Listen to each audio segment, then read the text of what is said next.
नमस्कार दोस्तों, स्वागत है आपका आज के एक नए इन्फॉर्मेशन वाले वीडियो में। तो इस वीडियो में हम देखेंगे यूपीपीएससी यानी उत्तर प्रदेश लोक सेवा आयोग के द्वारा एक आपका नया विज्ञापन जारी किया गया है, जिसमें परीक्षा का नाम है सम्मिलित राज्य कृषि सेवा परीक्षा 2024। तो इसमें आपके विज्ञापन जारी किया गया है। तो इसकी जो विज्ञापन है, इसकी सेवा शर्तें, परीक्षा की तिथि, आपका सिलेबस, एग्जाम पैटर्न और एग्जाम फीस, ये सभी जानकारी को हम इस वीडियो में देखेंगे। तो आपसे रिक्वेस्ट है कि आप वीडियो को पूरा जरूर देख लीजिए। साथ ही आप चैनल पर पहली बार आए हो तो चैनल को सब्सक्राइब करके बेल आइकन पर प्रेस करके रखिए। तो चलिए स्टार्ट करते हैं आज के वीडियो को। तो ये आपका विज्ञापन है, ये आपका 10/4/2024 को यानी कल ये आपका जारी हो चुका है और इसकी ऑनलाइन आवेदन प्रारंभ हो चुके हैं, जो कि 10/4/2024 से। अब इसकी जो लास्ट डेट है, आप इन डेटों को अच्छी तरह से देख लीजिए। लास्ट डेट है आपकी 10/5/2024 और यदि आपके फॉर्म में किसी प्रकार की कोई मिस्टेक हो जाती है तो आप 16/5/2024 तक आप इसमें सुधार कर सकती हैं। हालांकि आपको कोई गलती नहीं करनी है, क्योंकि आपको सावधानीपूर्वक फॉर्म फिल करना है। अब एक चीज़ का और ध्यान दीजिए, यहाँ पर एक महत्वपूर्ण सूचना है। यदि आप ऑनलाइन आवेदन करना चाहती हैं तो आपको OTR का रजिस्ट्रेशन करना होगा, उसके बाद ही आप इसमें ऑनलाइन आवेदन कर सकती हैं। तो चलिए सबसे पहले हम इसकी विज्ञापन को देख लेते हैं कि इसमें क्या क्या दिया गया है। तो लगे हाथ इसकी हम सबसे पहले परीक्षा शुल्क और देख लेते हैं। तो जो अनरिजर्व कैंडिडेट है उनके लिए आपको 125 रुपये फीस देनी होगी। जो अनरिजर्व ऑल इंडिया के इसमें कैंडिडेट अप्लाई कर सकते हैं, तो आप इसमें आवेदन कर सकते हैं, आप किसी भी स्टेट के हो। साथ ही जो यूपी के हैं, जो OBC कैंडिडेट, तो उनके लिए आपको यहाँ पर आप फीस देख सकते हैं। और जो SC ST दिव्यांगजन, सबकी अलग अलग यहाँ पर फीस दी गई है, तो आप इनको देख सकते हैं। अब यहाँ पर हम वैकेंसी देख लेते हैं। सबसे पहले तो वैकेंसी की संख्या कितनी है टोटल आपकी यहाँ पर दी गई है। टोटल आपकी 268 पोस्टें हैं। तो जिसमें पोस्टें कैटेगरी वाइज यहाँ पर अलग अलग दी गई हैं। जैसे जिला उद्यान अधिकारी, यहाँ पर आप रिक्तियों की संख्या 3 है, जिसमें EWS के लिए 1, OBC के लिए 1 और SC के लिए 1। इस प्रकार से यहाँ पर डिवाइड की गई, अलग अलग यहाँ पर आप इनको पोस्टों को देख सकती हैं। अब चलिए हम इसकी शैक्षणिक योग्यता और अन्य चीज़ें देख लेते हैं। तो ये आपकी जो ग्रुप A है, जिसमें आपकी लिखित परीक्षा प्लस साक्षात्कार के माध्यम से चयन होने वाले पद। तो आपका जिला उद्यान अधिकारी है, श्रेणी 2। इसमें आपकी अनिवार्य है शैक्षणिक योग्यता क्या है, तो किसी मान्यता प्राप्त विश्वविद्यालय या संस्था से कृषि विज्ञान या उद्यान में स्नातक यानी BSc या कृषि या उद्यान में आपके पास हो तो आप इसमें आवेदन कर सकते हैं। नेक्स्ट आपकी जो डिजरेबल है, यदि आपके पास ये है तो आपके लिए एक्स्ट्रा प्रेफरेंस मिलेगा, यदि नहीं है तो कोई दिक्कत नहीं है।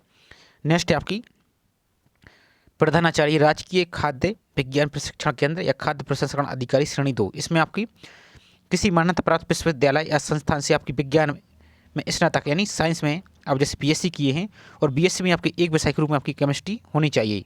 यदि ये नहीं है तो किसी मान्यता प्राप्त विश्वविद्यालय संस्थान से कृषि में विज्ञान स्नातक यानी BSc एग्रीकल्चर किए हैं। उसके बाद राजकीय खाद्य प्रशिक्षण प्रौद्योगिकी संस्थान में लखनऊ अथवा किसी अन्य मान्यता प्राप्त संस्थान से फल एवं शाक भाजी प्रौद्योगिकी में 2 वर्ष का आपको स्नातकोत्तर संयुक्त पाठ्यक्रम अथवा किसी मान्यता प्राप्त विश्वविद्यालय संस्थान से खाद्य प्रौद्योगिकी या खाद्य परिरक्षण में आपके पास MSc है तो भी आप इसमें आवेदन कर सकते हैं। नेक्स्ट आपकी उत्तर प्रदेश कृषि सेवा जो समूह गा है, श्रेणी 2 के तहत आपकी रसायन शाखा। तो उसमें आपकी अनिवार्य है किसी विश्वविद्यालय से आपके पास कृषि रसायन विज्ञान या मृदा विज्ञान या मृदा संरक्षण में स्नातकोत्तर यानी PG की आपके पास डिग्री है तो आप इसमें आवेदन कर सकती हैं। नेक्स्ट है आपकी उत्तर प्रदेश कृषि सेवा समूह वनस्पति शाखा। तो वनस्पति शाखा में वही है कि मान्यता प्राप्त विश्वविद्यालय से आपके पास वनस्पति विज्ञान यानी बॉटनी में PG यानी MSc होनी चाहिए, या आनुवंशिकी के साथ पौध प्रजनन में स्नातकोत्तर यानी PG की डिग्री आपके पास होनी चाहिए तो भी आप इसमें आवेदन कर सकते हैं। या आनुवंशिकी में विशेषज्ञता के साथ वनस्पति विज्ञान में स्नातकोत्तर उपाधि या वन विद्या में स्नातकोत्तर या सरकार द्वारा इसके समक्ष कोई मान्यता प्राप्त रहता है तो भी आप इसमें आवेदन कर सकते हैं। अब नेक्स्ट देख लेते हैं हम कृषि सेवा श्रेणी 2 शस्य शाखा। तो इसमें आपकी शस्य विज्ञान में स्नातकोत्तर आपके पास उपाधि है तो आप इसमें आवेदन कर सकते हैं। और हालांकि इसका जो इंग्लिश वर्जन है, इंग्लिश में भी इसका नोटिफिकेशन है तो आप उसको भी देख सकते हैं, हम इसको हिंदी में देख रहे हैं। नेक्स्ट है आपकी कृषि शाखा कृषि रक्षा शाखा। तो इसमें आपकी है किसी विश्वविद्यालय से आपके पास कीट विज्ञान या पौध रोग विज्ञान में आपके पास MSc है या वनस्पति विज्ञान में है तो भी आप इसमें आवेदन कर सकती हैं। या कीट विज्ञान में विशेषज्ञता के साथ MSc यानी प्राणी विज्ञान यानी जूलॉजी में आपके पास MSc है तो भी आप इसमें आवेदन कर सकती हैं। तो इनको आप अच्छी तरह से देख लीजिए। नेक्स्ट है आपकी विकास शाखा। तो इसमें आपकी किसी विश्वविद्यालय से कृषि में स्नातक उपाधि या सरकार द्वारा इसके समक्ष कोई मान्यता है तो भी आप इसमें आवेदन कर सकते हैं, यानी कृषि में कोई भी आपके पास डिग्री है तो आप इसमें आवेदन कर सकती हैं। अब नेक्स्ट इंपॉर्टेंट है, आप इसको देख लीजिए, ये आपके लिए सबसे ज़रूरी है कि समकक्ष आय रहता है, यानी जिसके बाद यदि इनके अलावा आपके पास समकक्ष यानी एक ही समान कोई आय रहता है तो भी आप इसमें आवेदन कर सकते हैं। तो यहाँ पर आप देख सकते हैं कि बीएससी जैसे आपकी यहाँ पर देख लीजिए, उत्तर प्रदेश अधीनस्थ कृषि विपणन अराजपत्रित सेवा नियमावली 1992 के तहत, तो आप इसको देख लीजिए। तो इसको आप देख लीजिए, जैसे बीएससी कृषि उपाधि के समक्ष निम्नलिखित उपाधियों को भी माना जाएगा। तो इसकी यदि आपके पास ये भी उपाधि है तो भी आप इसमें फॉर्म फिल कर सकते हैं। तो देख लीजिए, बीएससी ऑनर्स आपके पास कृषि में है तो आप आवेदन कर सकते हैं। बीएससी आपके पास उद्यान या बीएससी ऑनर्स उद्यान में है तो भी आप इसमें आवेदन कर सकते हैं। बीएससी फॉरेस्ट्री या बीएससी ऑनर्स फॉरेस्ट्री में है तो भी आप इसमें आवेदन कर सकते हैं। नेक्स्ट आपके पास बीटेक है आपके पास, जो आपके एग्रीकल्चर से होता है, बीटेक एग्रीकल्चर, तो भी आप इसमें आवेदन कर सकते हैं। और नेक्स्ट आपकी कृषि एवं प्रौद्योगिकी विश्वविद्यालय द्वारा प्रदत्त बीएससी होम साइंस या कम्युनिटी साइंस की उपाधि है तो भी आप इसमें आवेदन कर सकते हैं। तो इनको आप जरूर देख लीजिए। यदि आपके पास शैक्षणिक रहता है तो आप इसमें जरूर आवेदन कीजिए, क्योंकि आप सिर्फ एक ही पोस्ट के भरोसे मत रहिए, आप अलग अलग जो भी पोस्ट आ रही है उनको देते जाइए। अब यहाँ पर जो दिया गया है इनको हम अच्छी तरह से देख लेते हैं। जैसे आपकी कृषि रसायन शाखा है तो शैक्षणिक योग्यता विधि द्वारा स्थापित विश्वविद्यालय में कृषि रसायन विज्ञान या मृदा विज्ञान या मृदा संरक्षण में उपाधि है तो भी आप इसमें आवेदन कर सकते हो। और इसके समकक्ष यदि ए के अलावा आपके पास समकक्ष कोई है तो आप इसमें आवेदन कर सकते हो। तो इसको हम देख लेते हैं। वीडियो थोड़ा सा बड़ा हो सकता है लेकिन आपको कंप्लीट जानकारी दी जाएगी ताकि आपको परेशान नहीं होना पड़ेगा। तो आप इसको जरूर देख लीजिए। साथ ही आपने अभी तक वीडियो को लाइक नहीं किया है तो कृपया करके वीडियो को लाइक जरूर कीजिए। तो कृषि शाखा में आपके पास इसके समकक्ष यानी एमएससी कृषि या मृदा विज्ञान में या कृषि रसायन विज्ञान में एमएससी है आपके पास तो आप इसमें आवेदन कर सकते हैं। साथ ही नया नाम यानी एमएससी कृषि या मृदा विज्ञान में एग्रीकल्चर या सॉइल साइंस में तो भी आप आवेदन कर सकते हैं। यदि एमएससी एग्रीकल्चर या soil conservation and water management में तो भी आप इसमें आवेदन कर सकते हैं। नेक्स्ट है आपकी कृषि वनस्पति शाखा। तो इसी प्रकार से आप इनको नोटिफिकेशन को डाउनलोड करके देख सकते हैं। चलिए इसके हम एग्जाम पैटर्न को भी देख लेते हैं। इसको आप जरूर देख लीजिए। जो भी कैंडिडेट के पास जो ऊपर योग्यताएँ दी गई यदि वो नहीं है तो जो यहाँ पर समकक्ष दी गई इनको आप जरूर देख लीजिए, ये आपके लिए इंपॉर्टेंट रहेगा। अब नेक्स्ट देख लेते हैं हम ग्रुप बी के तहत जो आपके पद नाम है उनको देख लीजिए। केवल लिखित परीक्षा के माध्यम से चयन वाले पद, जिसमें आपकी वरिष्ठ प्रावधानिक सहायक ग्रुप ई सस्य शाखा, तो इसमें अनिवार्य शिक्षा योग्यता है किसी मान्यता प्राप्त विश्वविद्यालय से सस्य विज्ञान में स्नातकोत्तर उपाधि या कृषि में स्नातक होना चाहिए। नेक्स्ट है आपकी वरिष्ठ प्रावधानिक शाखा वनस्पति शाखा, तो किसी मान्यता प्राप्त संस्थान विश्वविद्यालय से उत्पत्ति विज्ञान सहित कृषि वनस्पति विज्ञान या पौध प्रजनन में स्नातकोत्तर यानी पीजी की आपके पास डिग्री होनी चाहिए तो भी आप इसमें आवेदन कर सकते हैं। नेक्स्ट देख लीजिए वरिष्ठ प्रावधानिक सहायक ग्रुप ए, तो किसी मान्यता प्राप्त विश्वविद्यालय से कीट विज्ञान या पादप रोग विज्ञान में स्नातकोत्तर उपाधि या पादप रोग विज्ञान में विशेषज्ञता के साथ एमएससी वनस्पति शास्त्र या कीट विज्ञान विशेषज्ञता है तो भी आप इसमें आवेदन कर सकते हैं। या जंतु विज्ञान कृषि में स्नातक होना आवश्यक है। तो इसको आप अच्छी तरह से देख लीजिए, उसके बाद ही आप इसमें आवेदन कीजिए।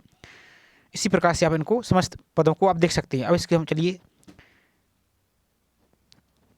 सिलेबस को और देख लेते हैं ताकि आपको और क्लियर हो जाए। आयु आप देख लीजिए, यहाँ पर आपकी 1 जुलाई 2024 को आपको मिनिमम 21 वर्ष होनी चाहिए और 39 वर्ष से अधिक की आयु नहीं होनी चाहिए। तो इसको आप देख लीजिए। और जो राज्य यूपी के हैं उनके लिए कैटेगरी वाइज अलग से छूट दी जाएगी, तो आप इनको यहाँ पर देख सकते हैं।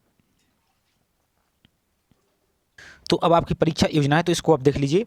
परीक्षा योजना प्रथम चरण यानी प्रीलिम्स में आपकी क्या रहेगा, प्रश्न पत्र का नाम सामान्य अध्ययन एवं कृषि, तो इसमें आपके प्रश्न रहेंगे। प्रश्न पत्र का प्रकार रहेगा आपका ऑब्जेक्ट टाइप यानी मल्टीपल चॉइस टाइप के क्वेश्चन रहेंगे। प्रश्न पत्र की संख्या रहेगी 1 यानी आपका एक पेपर होगा। प्रश्नों की संख्या रहेगी 120 प्रश्न, जिसमें सामान्य अध्ययन के 40 प्रश्न और कृषि विषय के आपके 80 प्रश्न रहेंगे। इस प्रकार प्रत्येक प्रश्न के लिए निर्धारित अंक आपका 2.5 अंक दिया जाएगा। टोटल आपका 300 नंबर का होगा। समय अवधि आपके लिए 2 घंटा दी जाएगी। अब द्वितीय चरण यानी आपका मेंस होगा जो लिखित परीक्षा, उसको आप देख लीजिए। तो प्रश्न पत्रों की संख्या रहेगी 3। प्रथम प्रश्न पत्र की समावधि रहेगी 3 घंटा, जिसमें प्रथम प्रश्न पत्र सामान्य अध्ययन का 1.5 घंटे का टाइम रहेगा, 50 नंबर का होगा। द्वितीय प्रश्न पत्र आएगा आपका सामान्य हिंदी व निबंध का, जिसमें 1.5 घंटे का टाइम दिया जाएगा और 50 नंबर का होगा। इसी प्रकार से आपका द्वितीय सत्र समावधि 3 घंटे का रहेगा। तृतीय प्रश्न पत्र आपका ऑप्शनल सब्जेक्ट रहेगा, जो भी आप इसमें सेलेक्ट करेंगे। समय आपका 3 घंटे का टाइम दिया जाएगा और 250 नंबर का आपका ये प्रश्न रहेगा। अब इसके हम सिलेबस को देख लेते हैं।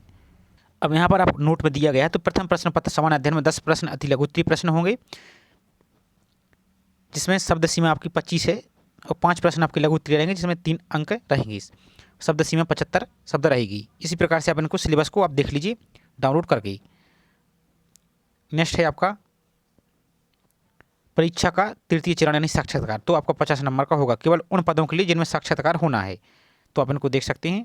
अब यहाँ पर आपका जो सिलेबस है उसको देख लीजिए। सामान्य अध्ययन का प्रारंभ परीक्षा हेतु, जिसमें सामान्य विज्ञान हाई स्कूल स्तर का, भारत का इतिहास, भारतीय राष्ट्रीय आंदोलन, भारतीय राजतंत्र अर्थव्यवस्था, भारतीय कृषि वाणिज्य, भारत एवं उत्तर प्रदेश का भूगोल एवं प्राकृतिक संसाधन।